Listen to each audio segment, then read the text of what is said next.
Are there bad apples in the Of department? course there are. How do you deal with the bad apples? You deal with people in two ways. You deal with it first in training, and second in discipline. But how would you define the nature of the problem between the lack of trust, if that's what it is, the way people interact with the police, if that's a problem? I think it's twofold. I think it is a perception problem, but I also think it is a real lack of trust. Why do you not trust the police? What can we do then to gain your trust? And there's many places I go, and people's experiences are vastly different. There's this large group of people that have enormous trust for the police. They've had good encounters. And there's another group of people who have a lack of trust. You apologize for some of the incidents that have happened. Mm-hmm. So what is the problem? What's the nature of the problem on the police department? Because we've been a department that are incredibly busy and we train officers to make arrests and do public safety, that's what they're good at.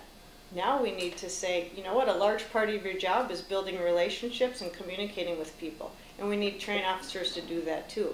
So that's a part of the culture change that I'm trying to bring. It's about community policing to a whole other level, that I not only understand what either an individual in this department or on the street would feel with a negative encounter, because I've experienced it myself and I still do every day. Response times? I'm just going to Yep. sneak another one in Yep, there. go ahead. Was that part of the issue of trust? What are the average response times? Well, how are you trying to fix it? That's so interesting, because response times is a double-edged sword, because people want to see cops quick, but also if I tell you, Nick, I gotta go, your little burglary, your graffiti, whatever's not a big deal, I got better fish to fry, I gotta go somewhere, what kind of message does that send to you? I've seen that happen. Right, so I'm telling the officers, right now we gotta really find that line. Is the response times because we don't have enough officers and we need to build that in because we have so many priority calls? Or is it because I want you to spend time on that call? I want you, if you call one time and your only experience with the police department is, yeah, whatever, I gotta go, it's not gonna be very good.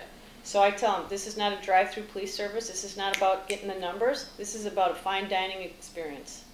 And I want you to give the people the experience when they call the police. And I'm asking the public to understand that if you're waiting, no, I want them, if they do have to wait though, that when the officers get there, that they give them their time. 2 words, Tony Bouza. I mean, he came in and said many of the same things that you're saying and tried to change the culture of the department. The opportunity that I have is, we are an aging department, so we're hiring new people. So this is a perfect opportunity to, when people walk in the door, that this community policing, that building relationships, that there are other things beyond just making arrests are part of your job, and they don't know the difference because they're going to get that from the day they walk in the door. And we have an opportunity to hire a much more diverse police department. We still have an existing force, and I will tell you, and I think people know this, the majority of the members of this police department think and act how I do. And then there's a small group of people who don't. And I'll take care of those, whether it deems additional training or discipline. Do you have a problem with media reporting anonymous sources in a story like this when the official investigations aren't available? I do. Do I wish they wouldn't do that? Of course I do. But first and foremost, it's my problem, because if I have people that are speaking, I have issue with them. But when you have anonymous sources, you don't know if that's true or not. But you just get to report it as anonymous source says. And it's very damaging because I can't undo things that were already said, especially when they're not true.